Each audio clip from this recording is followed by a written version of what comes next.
Hello.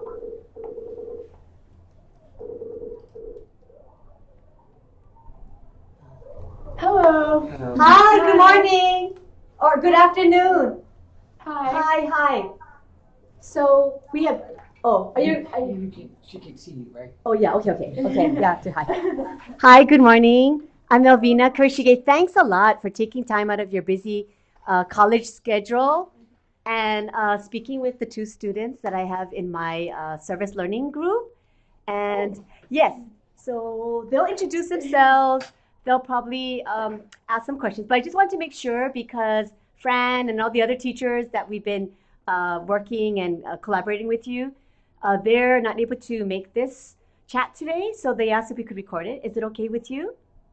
Yeah, sure. Okay. So we have two students here, and they basically, I think, want to hear your story, your inspiring journey that you've gone through, and then hopefully they do have some questions. If not, thanks a lot, and I'm just gonna have our students take it. Okay, so. Hi, I'm Rhaya, And hi, I'm Kui. So Sorry, could you mind repeating your names? Rhaya and Kui. Kui. Okay, nice to meet you. You too. So we heard that you designed like a water filter, but I don't know like much about it. So could you like explain a little bit? Yeah, sure. It's very great to meet you, but meet your team as well. So I'm very excited for this, and I can start explaining my project. But before that, I just want to know a little bit about both of you, what your interests are. Okay. You can go first. Your interests. Okay. So well I like a lot of different things, but like a hobby of mine would be like I'm really interested in the arts and performing arts, and I mean I love school and everything about it. So I like science and I like learning about new things. And then I really like the sciences and maths, and I really like building and programming robots and doing a lot of stuff with the electronic side. Very interesting. So for me, he's really good at like engineering and designing robots and stuff. I'm not really that great at that, but I'm really interested in like the theories and the ideas and that kind of thing. So I'm like pretty curious. That's wonderful. It's great. It's important to have both sides actually. It's important to have the theory, but also the practicality when you're looking at invention or anything like that. And I'm so great to. It's so great to meet you, but it's also so great to know that you're interested in service projects because and change the world in the future. And once we have that, then we have everything essentially. Better global community. So I'll just tell you a little bit of myself first, and then we could go on and I can speak to you about the project and application. Yeah? Yeah. Okay, sorry, the network seems to be, okay, there we go. Can you hear me? Yes. Yeah. Okay, awesome. So my name is Karishma. I am a freshman student at NYU, New York University. I am studying drama at art, so I'm double majoring in drama and in history. Oh, wow. And it's great here. It's amazing. Life is completely different. I'm originally from Mombasa, Kenya, and I've lived there all my life. I'm a between third and fourth generation Kenyan, so with Indian heritage. And so I come from a very different background from and it's completely different from living in New York because, yes, there's a lot of diversity here, but Mombasa is a very small city. It's an island, secluded land. It's a beautiful place. It's sun-kissed beaches, and it's wonderful. So that's actually where I founded my project, Matone de Chiwit. That's how you pronounce it. It's entitled Drops of Life, and it's drops of life in three different languages, representing the three continents in the world that suffer most from water scarcity. Mm-hmm. So you have drops meaning, Matone meaning drops in Kiswahili, which is an African language, a Kenyan language, but represents the continent Africa. Then you have de means off in Spanish, which represents Latin America. And Chiwit means life in Thai, which means Asia. These are the three continents that we're looking at to start off with. So the unit found a lot of things at that time. There was a fluctuating weather conditions, which led to a lot of spread of diseases around the country. Mm-hmm. So there was tuberculosis, diarrhea, cholera that people had. These are all waterborne diseases, as you may know. And that rampant spread of diseases actually reduced in like a healthy population, and that made it difficult, for the country to essentially make ends meet, for people to survive and sustain themselves, because if you're not healthy, you can't work. Yeah. So I thought of creating some sort of unit or some sort of purification method that would help in purifying water in a cheap, cost-effective way.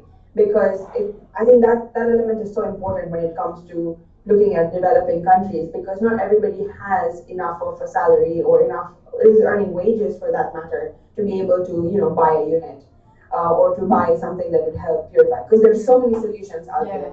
There's reverse osmosis, there's desalination, and I'm sure if you're interested in the research, you've definitely looked into that. There's a lot, there's desalination, reverse osmosis, so many other different ways of purifying, but it's so expensive. Yeah, and people can't get $2,000 a month sometimes just to run the electricity. Sorry, Rhaya, you were saying something. Oh, I said, and people can't get to that kind of stuff, especially in like third world countries, because it's so expensive and they can't like afford it.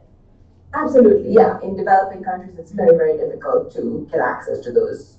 And you must be of a certain class in terms of finances, unfortunately, to have access to that kind of water. So I kind of looked at the traditional methods when it comes to purification. The unit is made of very simple purification elements. There's gravel, there's sand, there's charcoal, there's cotton cloth. And it's made out of a container. So the prototype is actually made out of a container that people use there to take lunch to school. So it's so simple, and it's made out of plastic, and it has a pipe at the bottom that connects it to a bucket where all the water ends up being collected and mooring up, which is the last element of purification. It's drumstick powder, dried drumstick powder, that is used for purification. And that kind of takes the pathogens from the water and cleans it. Drumstick powder? Sorry? Drumstick powder? Yeah. It's the seeds, dried seeds, which are crushed to make the powder. Yeah. And very simple elements, and it works successfully. I faced a lot of challenges throughout the project. It started off as my middle year's program project. So I did the MYP-IB, the International Baccalaureate System at my high school, which is the Aga Khan Academy, Mombasa. I don't know if you've heard of His Highness the Aga Khan, but he has the Aga Khan Development Network, and he has education, healthcare services in developing countries. So I was in the first academy, or first of 3 academies back home. Well, one is in Hyderabad and one is in Mozambique now. And we were the first from the 3 academies to be launched, to be founded. And as part of the middle years program, there's this final project, which is the personal project that we have to do. And that's where I thought of doing this as my personal project. But I saw that it had much more potential to move out of that realm of education and go out into a larger, broader context, because I was very passionate about this, and this was something that I really wanted to, take to a global scale. And I have a team right now, and my aim is eventually to expand to a global level. And that's something that takes time and takes a lot of commitment, a lot of effort. But if you're passionate about it, then that's something that that is easily achievable. So to start off with, in terms of the challenges, this is probably the last thing that I'll say before we go about answering any questions or just speaking about Earth Day and how you could get involved. So for the first run through of the model and whatnot, I used stainless steel, and then I also used galvanized steel. And I realized that that was not necessarily the best and most effective way, because once I tested the water, I realized that the water was too saline. So we were using 2 different sources, river water and borehole water. So the borehole water was too saline to work with galvanized steel, and the steel started corroding. And as you can see, that was a failure with the project. So I actually had to continue researching, continue developing this project to find the most ideal solution. I do recognize that plastic is not necessarily the most ideal solution, especially in terms of sustainability, because crude oil, plastic is made from oil, and we're thinking about that. But if we think about it in a recycling method, then the prototype is made of containers that are used for lunch by students.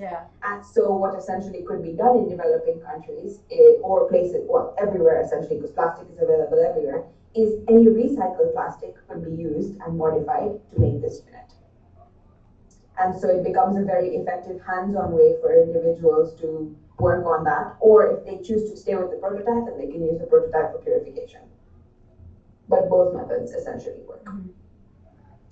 So that's the process, and I'm so happy to know that you guys are interested in this. I'd love to have or any questions that you might have, and then we could move on to talking about what we could do together. Okay, great. So my first question, I think all of my questions are going to be kind of like more on the theoretical side, more of the how do we spread this awareness, that kind of thing. And I'm not really like that great about designing and stuff, so no, it's perfectly fine. It's always I felt that way. I felt that way actually when I was doing this. Just before you ask your question, I realized the difference between theory and practicality when it came to creating the unit. Because in theory, the galvanized steel works. In theory, that's the best way to go about it. It's the most effective way. But in practicality, that's not necessarily the most effective. And so, trying to work in tandem with both of these ideas, trying to work and bringing those ideas together to create that unit is so important. And that's just a life skill that's so important to have. Even when you come to university, even after life, and even if you decide not to after life, wow. even if you decide not to go into the engineering realm, just anything that you do in the dramatic arts. If theory is different from practicality. Yeah. So my most important question was, so you started this project and then you decided that you wanted to further it, and then you decided it'd be like really good on a global scale. How did you kind of get awareness for it, and like how did it start from the base and then kind of grow? Okay, good question, very good question. So it started off as a very small thing, and it was me creating the unit, and that was essentially it. And that's when I realized that I could create the unit, but the first thing to do would be to see whether it works, or whether it can be tested, or whether it really works in a community. So I established this relationship back home with the Matone community, and they were my pilot community that I did the testing with. And I also spoke to a couple of companies that deal with water safety and like water pumps and whatnot. One of them is Davis and Shirtcliffe. And once I pitched my idea to them, they were very, very impressed, and so they donated 20 units. So they donated money for me to create 20 units to then, do the pilot and test whether or not it's really effective. And that's where it really started taking off, because then I had the funds and the ammunition, so to say, to start off a pilot project and then carry out some research and see whether or not it's effective. So I think one of the greatest things that really did help me transition, at least from the middle years program level to high school, was the IB program. So the IB program allows for students to do community and service projects, really get involved hands-on. And I used the project as my personal project in year 9 and 10. And then moved into high school and made it one of my major CAS projects. CAS stands for Creativity, Action, and Service. So as you can see, there's a creative engineering aspect of it. There's action because we're really going out into the community, and service comes in because we're serving them through fundraising and also through donating these units. So essentially from middle school to high school, that's how I moved from it, and that program really did help me network and meet a lot of contacts. I was part of the Educating Girls in Science program, which is a professional development program that the Aga Khan Network hosts, and I was one of the speakers there where I got a chance to meet a lot of individuals. I met there was an education conference that worked with Educating Girls in Science, so I got to meet a couple of people from the government who then gave me contacts to a patent lawyer and a couple of other things, just so that my network is expanding. And I'm also able to grow my project. So really the Aga Khan Network and the Aga Khan Academy helped me expand my project at least up to the high school level from there.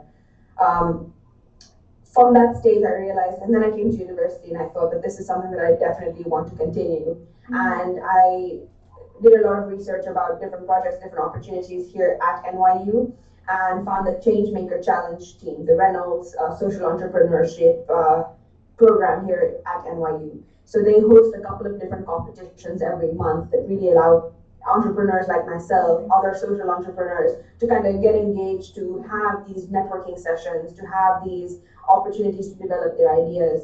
We also actually have a building, an office, the Entrepreneurs E-Lab, the Leslie E-Lab here at NYU, that is exclusive for students who want to work on entrepreneurship ventures and social entrepreneurship. I don't know if you've heard of Seamless, the app that gets you to deliver food. I've heard of similar things.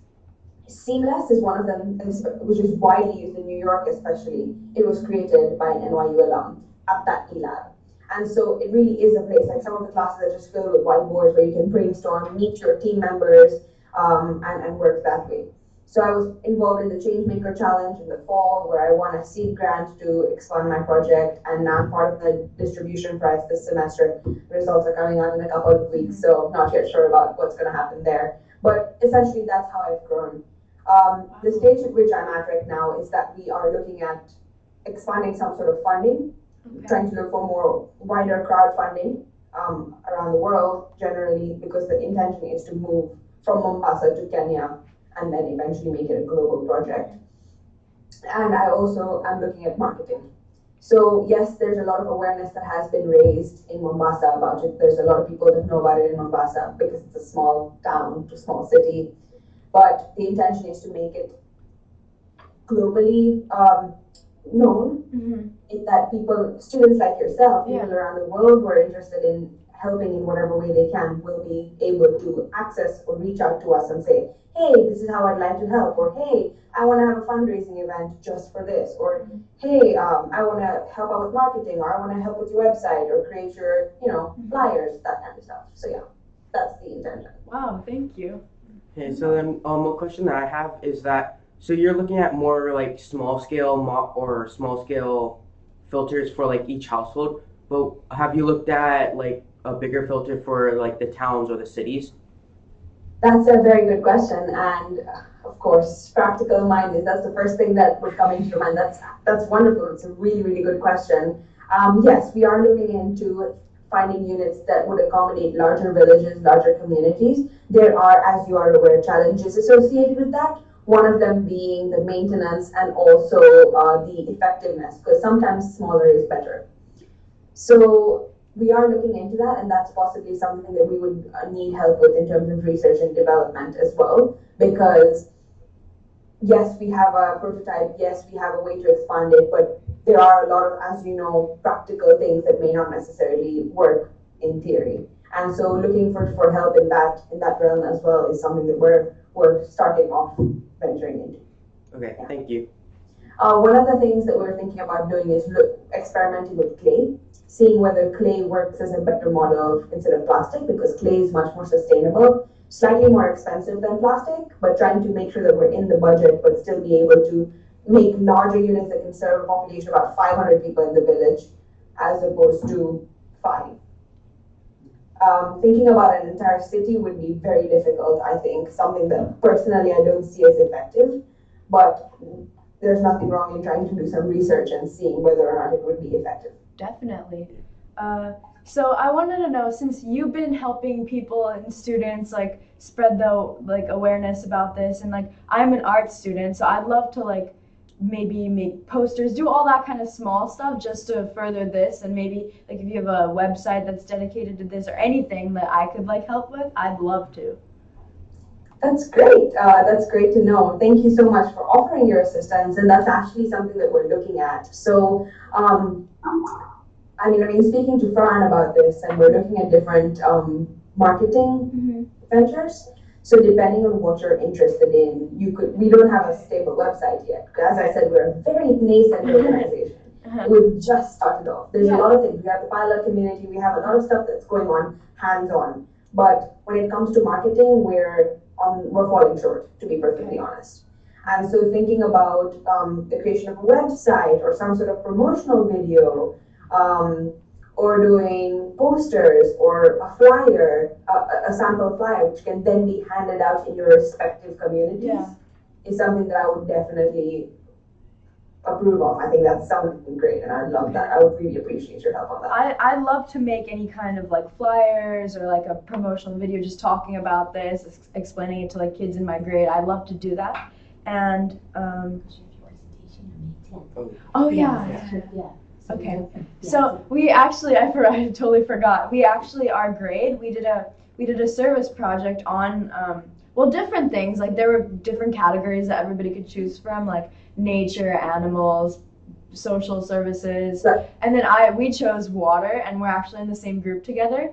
And so we did a smaller scale, like volunteering thing where we just like volunteered at a stream cleanup. But I mean, yeah, so we just volunteered at a stream cleanup, and we have to present that in May. So for the grade, we're just doing like a kind of like a science fair board presentation kind of thing, and we're just going to be talking about it. And we can definitely like incorporate this into our project presentation.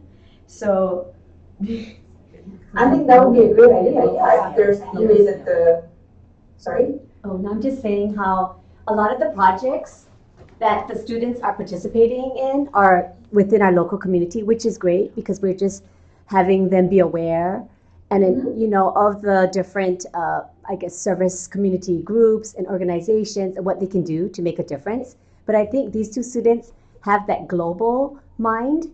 Yeah. And so with this project, I think it will really add that global piece that would be really enhancing their project and presentation. So yeah, that's why I'm really excited that, they are excited because that's definitely something that they could, you're planting a seed and hopefully they will then take it and can, so. Absolutely, yeah. In fact, if there's any way that talking about this project could help with your presentation, go for it. If you need some extra information, let me know. I have business plans and reports that detail the project in more detail, like actual proper details, proper figures, proper calculations. So if you'd like, I can send that. Oh yeah, that would be great because basically all like what we're doing is we're gonna, like a science fair background, like a board. So we're just gonna be presenting what we did, like our service project with our volunteering and some pictures, that kind of thing. We'll be presenting that. But I feel like we could really incorporate this and we could say like we got some extra information on a global scale on some different issues to do with water too. And we could just talk about this and how we might be working with this project in the future, and I think that would be great. Absolutely. Thinking about working with the project in the future is definitely something worth looking at because we'd love to have you on board. Oh, wow. If anything, I'd love to speak to you about, like right now, about you can, get involved with flyers and doing some sort of marketing because Earth Day is actually on the 22nd. But if we kind of did it between 22nd and 30th to come up with some sort of, design for flyers, that you can then be responsible for producing on a mass scale to then raise awareness about and give within your community when you have your science fair. Yeah. That would be great. Because, well, see, I'm an art student more than I am a science student, so I would love to create like some kind of a promotional video just talking about it, and I'd make posters, flyers. Do you have a logo already? Do you have some kind of design you like? Yeah, that's actually what I was going to just say. We have a logo in. We actually have. So essentially, what you'll be doing is working with our artistic director. We have an artistic director for the team, and she's responsible for marketing and all these. Not only marketing, but more of these artistic ventures. So essentially, what I would propose would be that you can create anything of your design, of your choice. And actually, through Fran, what we're going to do is. I'm going to be having a couple of other webinars with a couple of other students who may be interested in doing the marketing as well. And so they can create their kind of posters, whatever they like, even if it's just like a simple drop of water.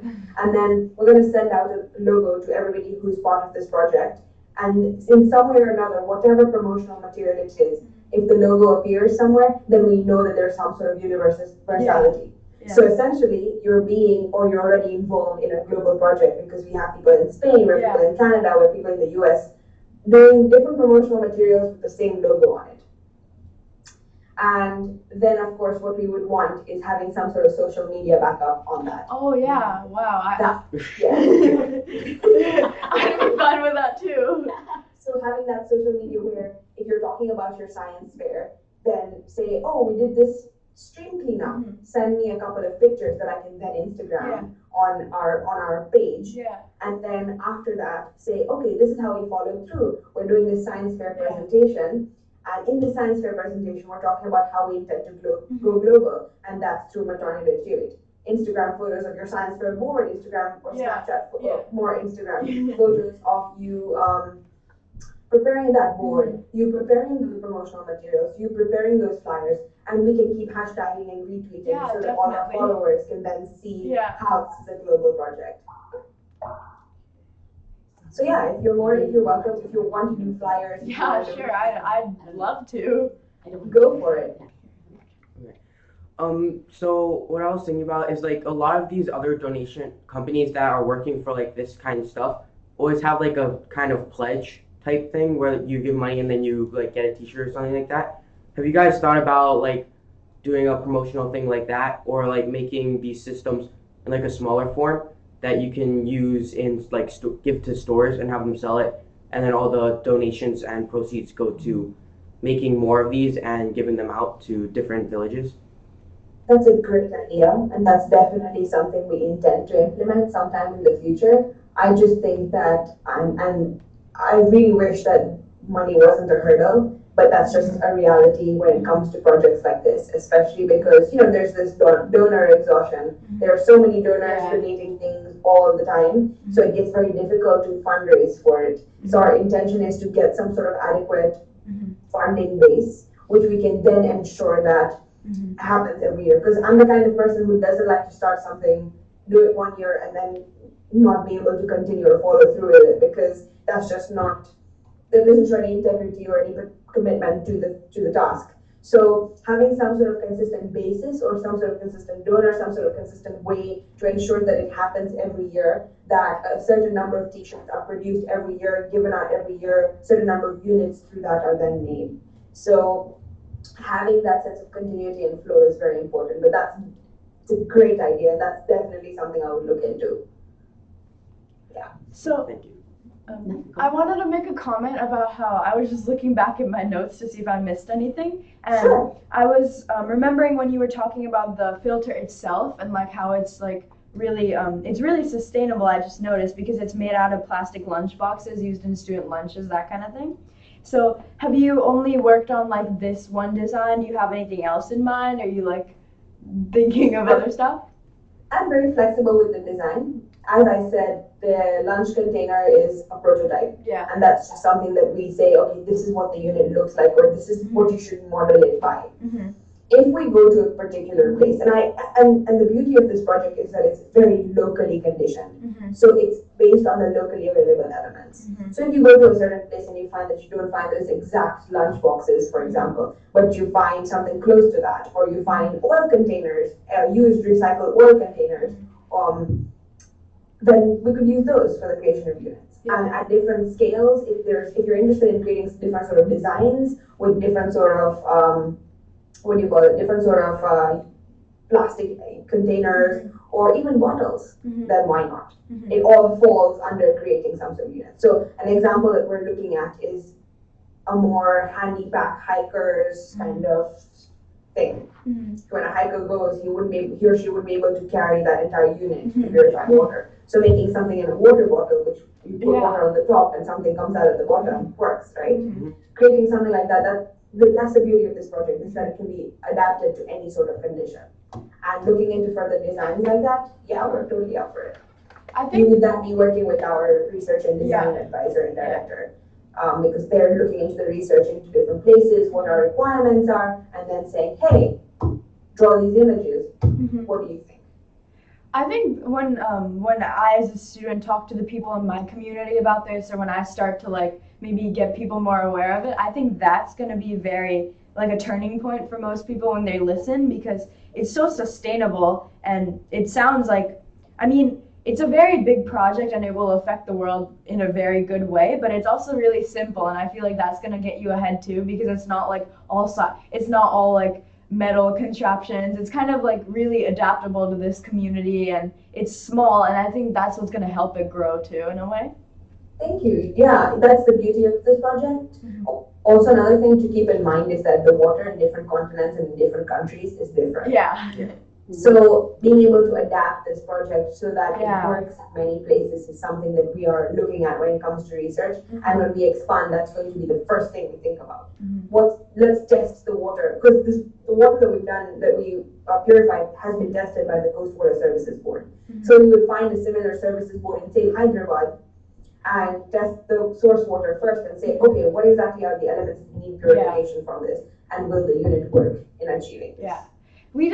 Our grade, we did something a little similar to in our science class. So this was completely different from the first project I talked to you about. This is different from the volunteering. So in our science class, we built these underwater ROVs, and they're really simple. So they're just these like machines that were powered by propellers that made it go in the water, and they had like remote controls. But we connected something onto the bottom of it, like a water collection device, and it was really simple. It's just like a little cup or something just to collect the water. And here on Oahu, there's a fish pond, right, in our area. So we took a field trip to this fish pond, and we put our like ROVs in the water, and we ended up taking water collection samples and that kind of thing. So that's a little similar to what you were saying about how like you test the water and all the continents and that kind of thing. Yeah, that's definitely something we're thinking about, and I'd actually love to see how that works because that's fascinating and trying to be able to. I have an idea of what you're talking about, but trying to be able to use that to test the water. Why not? You know? Right. Well, actually, Rhaya was on our local news, and was on our local news, and she actually, we also put GoPro cameras on it, so we were able to see underwater. But if you're interested, there's a short news clip of Rhaya because she, Rhaya, you can share it because it's your project. And that's amazing. Yeah. Well, okay, so what happened was in our classes, we every class built a few of these, right? Because we were split up into groups of like 3 or 4. And my group, so when we get to the fish pond to put our thing in the water, my groups, we put it in the water and we made it go. And then it actually ended up falling apart in the water, like in the fish pond, like the propeller fell off and then it started to sink. And so nobody wanted to go in to like get it. So I like went in, and then this news van popped up. And then they asked me like questions and they interviewed me and that kind of thing. So hold on. Yeah. I can share it with you later. Yeah, she has the video. I have the it's video. Like, and, it was on our local news. So and it was cute because she was in the water for the sake of her whole team. She jumped in the water to try to find the propeller. Yes. Very. Maybe about 5. I think we have about 5 more minutes. Yeah, we have about 5 more minutes because I don't want you to be late for class. Yes. So I don't know, any last minute questions on either side? I think I'm good. And I'm good right now. Okay, so like any last minute things or. I just all I'd like to say is that I'm really, really proud of you, and I'm so happy to meet both of you. I'd love to work with you in the future, and I hope we can exchange contact details and email addresses so that we can keep in touch with the marketing. It seems like you're interested in doing the video and the flyers, and I'd love to have you on board for that. Okay. And I did also want to mention that we're an international baccalaureate school. So we're an IB school. Both of these students are 8th grade. So I don't know if they're aspiring into our international IB program, which is basically from the high school. So maybe this hopefully will also spark an interest in our IB program. And That's actually great. I'm so happy. This is great. My fellow IB brethren. Yes. If you have any questions about the IB system, if you want any personal experience or any stories about that, I'm always more than willing to share my experience with you because it was life-changing. It is life-changing. I am who I am right now because of going through that system. Wow. And, definitely. And it just gives you a completely different view of the world, depending on the subjects you take, depending on what you do, what your interests are. And yes, it's a lot of hard work. But if you're a committed student and if you're enthusiastic and you love what you do, then it's the way to go. Okay. So if you have any questions about that, about life in general, when it comes to applications, anything at all, let me know. Okay. Well, thank you so much for taking the time out of your day to talk to us, and I really appreciate it. Thank you for, I'm guessing you came to school early? Yeah, a little bit, not really. Thank you so much for coming early. So thank you again. It was a pleasure to meet with you, and we are really happy that we're able to hear your inspiring stories. So we'll keep in touch, and I'll post the video later on so I can share it with the rest of the group. But thank you again, and we hope to maybe chat with you again. Yeah, definitely. Right? Okay. Sure. So thank you. We will keep in touch over Twitter. Okay. Yes. Keep in touch. Okay. Thank you. Bye-bye. Bye-bye. Bye. Okay. So good. Yeah. So I got a lot of